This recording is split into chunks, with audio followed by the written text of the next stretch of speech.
नमस्ते दोस्तों, मैं ब्रजेश और कहानियों की दुनिया में करता हूं आपका बहुत बहुत स्वागत। शुरू करते हैं कहानी। एक इंटरेस्टिंग और प्रेरणादायक खोपड़ी के चार बाल।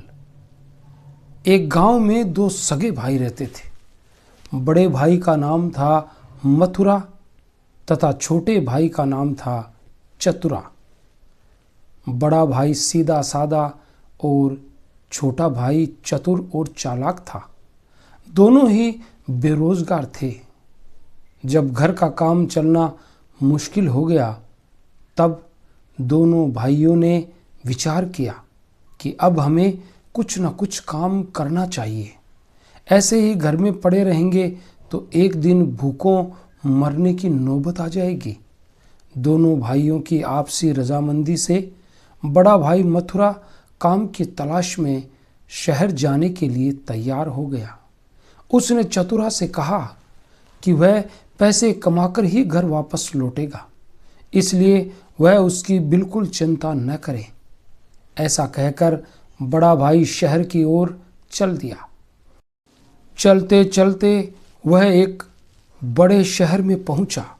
उसने शहर की सड़कों पर जोर जोर से आवाज लगाना प्रारंभ कर दिया, काम पर रख लो, काम पर रख लो। इस तरह से चिल्लाते हुए जब वह एक दुकान के सामने से गुजर रहा था, तो दुकान में बैठे सेठ ने उसे रोका। सेठ को एक नौकर की जरूरत थी। उसने मथुरा से नौकरी के विषय में बातचीत की और कहा कि मेरी एक शर्त है। यदि नौकर मेरे यहाँ का काम छोड़ देगा तो मैं नौकर की खोपड़ी के 4 बाल लूँगा, और यदि मैं नौकर को यहाँ से निकाल दूँ तो वह मेरी खोपड़ी के 4 बाल और 1 वर्ष की अग्रिम मजदूरी लेने का हकदार होगा। मरता क्या न करता। मथुरा ने सेठ की शर्त स्वीकार कर ली।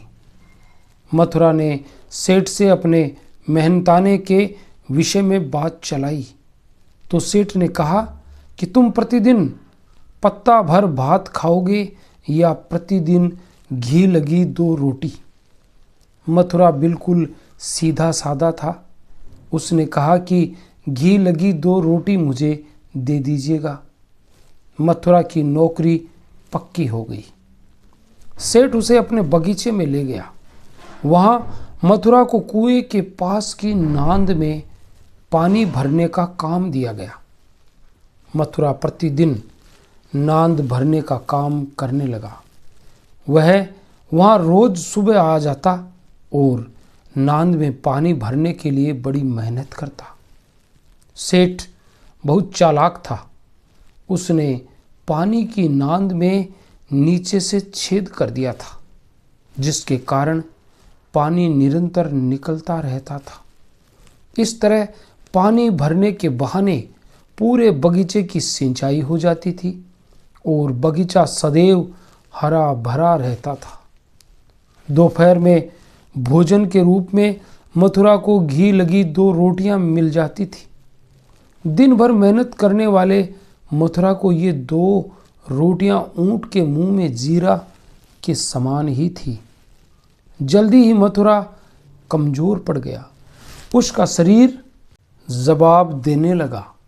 आखिर में उसने सेठ को शर्त के मुताबिक अपनी खोपड़ी के 4 बाल निकाल कर दे दिए और नौकरी छोड़कर अपने घर वापस लौट आया। मथुरा का इस तरह गांव की अक्ल शहर के सेठ को देकर अपने घर वापस लौट आना चतुरा को अच्छा नहीं लगा। मथुरा ने जब चतुरा को आप बीती सुनाई तो चतुरा सेठ की चतुराई ताड़ गया। उसने अपने बड़े भाई से कहा, भैया, अब मैं उस सेठ के यहाँ जाऊंगा तथा सेठ को अच्छा सबक सिखाऊंगा।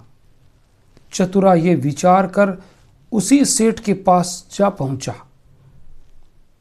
सेठ के पड़ोस में ही चतुरा ने आवाज लगाई, मुझे काम पर लगा लो, मुझे काम पर लगा लो।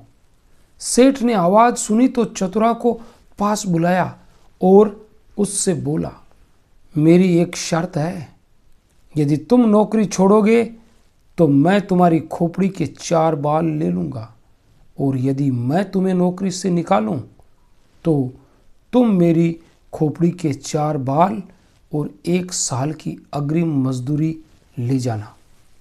चतुरा ने शर्त मंजूर कर ली। इसके बाद सेठ ने पूछा, तुम पत्ता भर भात खाओगे या घी लगी 2 रोटी? चतुरा तो चतुर ही था। उसने जवाब दिया, सेठ जी, मैं तो पत्ता भर भात खाऊंगा। सेठ ने चतुरा की बात स्वीकार कर ली। वह उसे तुरंत बगीचे में ले गया और बोला कि कुएं के पास वाली नांद को भरने का काम तुम्हें करना है। चतुरा को वहीं छोड़कर सेठ अपने काम पर लौट आया। चतुरा बगीचे के कुएं से पानी खींचकर नांद को भरने लगा, किंतु बहुत मेहनत के बाद भी जब नांद नहीं भर सकी तो चतुरा का माथा ठनका। उसे सेठ की चालाकी समझ में आ गई। भली भांति नांद की जांच परख करने पर उसे नांद के निचले हिस्से में एक छेद नजर आया। उसने उस छेद को तुरंत बंद कर दिया। अब पानी की नांद जल्दी ही भर गई। वह इसी तरह रोज थोड़ा सा परिश्रम करके नांद को जल्दी भरने लगा।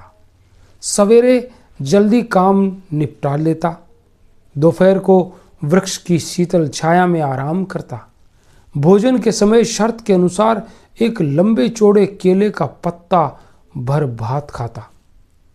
इस तरह उसका जीवन आनंद पूर्वक गुजरने लगा।